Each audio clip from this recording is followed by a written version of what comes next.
putting a child who is highly dysfunctional, That and does she not gave him justify bound. putting a child in a closet and closing the door. Well, I disagree. Timeouts are timeouts. No, that's And not with true. We're joined now virtually by Rick Allen Ross. He's the CEO of Cult Education Institute and Like, tie a bungee on the kid and hang him out a window? Is that just a timeout too? the author of Cults Inside Out for his take on Love Has Won and how these families can move forward. I've worked with Rick before. It's good to see you again, Rick. How you doing? Just fine. Thank you, Dr. Phil. Rick, what's your level of concern about this organization? Well, I think this is a particularly pernicious group. I mean, this is a group that kind of operates a bait and switch online. They recruit people online and then they bring them into a very tight-knit, cloistered kind of community in which they have control over the environment, their sleep, their work habits, and so on. And I think that Amy is reinforced by all these people around her, and it sounds to me like she can do nothing wrong. That no matter what Amy does or says, it's reinforced by the group as right, as godlike, and in fact, to disagree with Amy is to disagree with God. And so Amy herself rationalizes everything, the group reinforces that.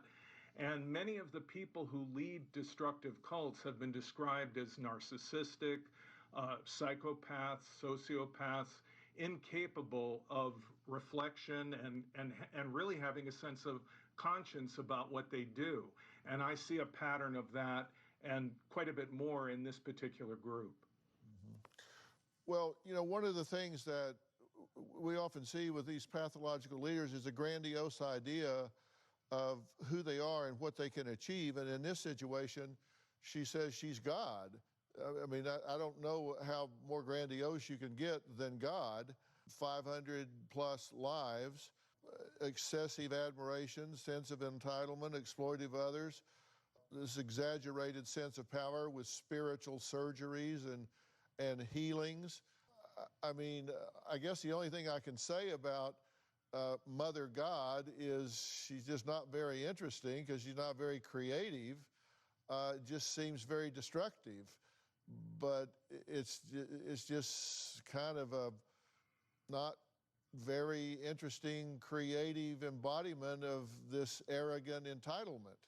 Well, and it's not a very unique group. I mean, there have been a number of women who have led groups and a number of men who have described themselves as godlike or God.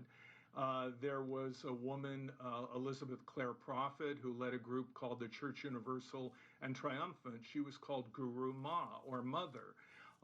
And there is a group called from South Korea, the Mission Society Church of God, and they call their leader Mother God. So will the real Mother God please stand up? Because there are a number of leaders who claim these same things as Amy does. But what you can see is how it empowers Amy over the group and puts her in a position where she cannot be questioned. And she herself solicits people to surrender. To surrender to who? To surrender to her authority, her absolute knowledge that cannot be questioned. And so Amy has got a pretty comfortable existence in a kind of bubble in which her narcissism is repeatedly reinforced, and whatever she wants, whatever her whim may be, it's given to her by the group.